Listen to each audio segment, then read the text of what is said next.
Shalom saudaraku, jumpa lagi bersama kami dalam renungan harian di pagi hari ini. Begitu memulainya, mari kita satu di dalam doa, kita berdoa. Allah Bapa yang Maha Kuasa, terpujilah namamu. Kami bersyukur dan berterima kasih atas penyertaan perlindungan Tuhan bagi kami semua, sehingga kami boleh ada di usbu kerja yang baru.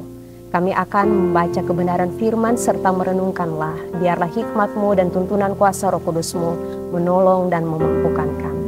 Lalu hanya di dalam nama Tuhan Yesus kami berdoa dan mengucap syukur. Amin. Firman Tuhan di saat ini Nehemia pasal 2 ayatnya yang ke-20.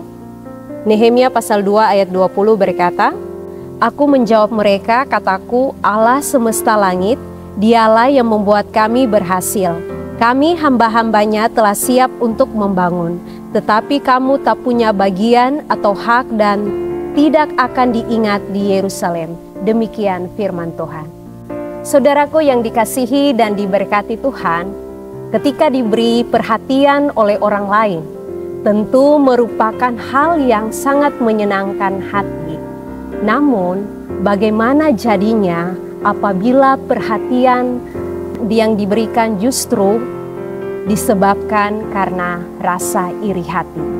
Hal tersebut tentu saja pasti sangat menyesakkan hati, sebab mereka bukan memberikan semangat, tetapi justru menjatuhkan. Bukannya memberikan motivasi, tetapi justru melemahkan. Saudaraku yang dikasihi dan diberkati Tuhan, sikap demikian didapatkan oleh Nehemia bersama dengan orang-orang dari bangsanya yang tersisa di Yerusalem ketika mereka hendak membangun kembali tembok Yerusalem. Sejatinya Nehemia telah mendapat izin dari Raja Artasasta, namun hal tersebut tidak diterima oleh orang-orang lain, tidak diterima oleh bangsa-bangsa lain. Mereka menjadi iri sehingga mereka berupaya untuk menghancurkan atau melemahkan mental Nehemia. Mereka berusaha supaya apa yang menjadi tujuan dari Nehemia ini menjadi sia-sia. Mereka memutarbalikkan fakta dan mengatakan bahwa Nehemia hendak memberontak terhadap raja. Saudaraku yang dikasihi dan diberkati Tuhan, Nehemia sendiri tak pernah terpancing, dan ketika dia menerima tuduhan hal tersebut, apa yang dia lakukan? Kebaikan yang dia lakukan walaupun disalah mengerti oleh orang lain, tetapi dia hanya berserah, mengangkat hati pada Tuhan. Dia tahu bahwa segala sesuatu yang terjadi semua ada dalam izin Tuhan. Saudaraku yang dikasihi dan diberkati Tuhan, dalam segala pergumulan hidup kita, kadangkala kebaikan yang kita lakukan disalahartikan oleh orang lain, sehingga hal-hal yang kita anggap itu positif bagi orang lain, justru bagi orang lain itu membuat hal yang tidak baik. Tetapi dari kebenaran firman Tuhan di hari ini, kita belajar dari Nehemia, walaupun kita dipandang sebelah mata, walaupun kita dilakukan hal yang tidak baik, tetapi Nehemia mengajak saya dan saudara sekalian mengutarakan segala isi hati kita kepada Tuhan. Jangan pernah membalas kebaikan dengan kejahatan, tetapi justru ketika kita memberikan hal-hal yang positif yang bisa membangun orang lain, justru di situ orang lain bisa melihat kebaikan Allah. Saudaraku yang dikasihi dan diberkati oleh Tuhan Yesus Kristus, setiap perbuatan baik yang kita lakukan tentu saja belum ditanggapi secara langsung positif oleh orang lain. Tidak semua orang bisa menerima kebaikan kita. Ya, ada yang menganggap bahwa hal itu biasa-biasa saja, ada yang menganggap bahwa hal itu ya hanya sekedar untuk mungkin kita mencari nama dan lain sebagainya. Tetapi Nehemia mau mengingatkan kita semua bahwa dalam setiap kebaikan yang kita lakukan, Allah turut bekerja ketika kita mengangkat hati pada Tuhan.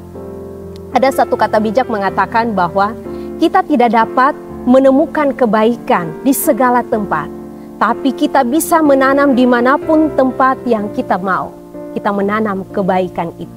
Buah-buah dari kebaikan itu akan kita nikmati ketika kebaikan itu menjadi berkat bagi orang lain. Jangan pernah menyerah untuk berbuat baik, karena justru dari segala sesuatu yang kita lakukan, maka di situ nama Tuhan dipuji dan dipermuliakan. Amin. Mari kita berdoa. Bapa dalam kerajaan sorga, ajarlah kami semua untuk tetap melakukan yang terbaik. Dalam setiap perjalanan kehidupan kami sebagai orang percaya, kami tahu bahwa itu tidak mudah. Banyak tantangan, pergumulan yang datang silih berganti. Tetapi justru dalam setiap pergumulan itu, kami minta biarlah kiranya Tuhan kuatkan iman percaya kami. Bapa, berkatilah kami dalam melaksanakan segala tugas tanggung jawab kami, pekerjaan, bahkan pelayanan kami, dimanapun kami berada. Kami mampu menjadi alat kesaksian Kristus. Lewat segala hal yang kami lakukan, biarlah nama Tuhan sajalah dipuji dan dipermuliakan. Diberkatilah setiap pendengar, diberkatilah setiap kami yang boleh menerima firman ini, dan biarlah meteraikan firman ini dalam hati setiap kami, sehingga ketika kami melangkah melakukan segala tugas tanggung jawab yang Tuhan percayakan, kami tetap percaya bahwa kami berjalan bersama dengan Tuhan, dan Tuhan tidak pernah meninggalkan kami. Terima kasih Tuhan Yesus, kepadamu kami berdoa dan mengucap syukur. Amin. Demikian kita telah mengikuti renungan harian di saat ini. Tuhan Yesus memberkati. Shalom.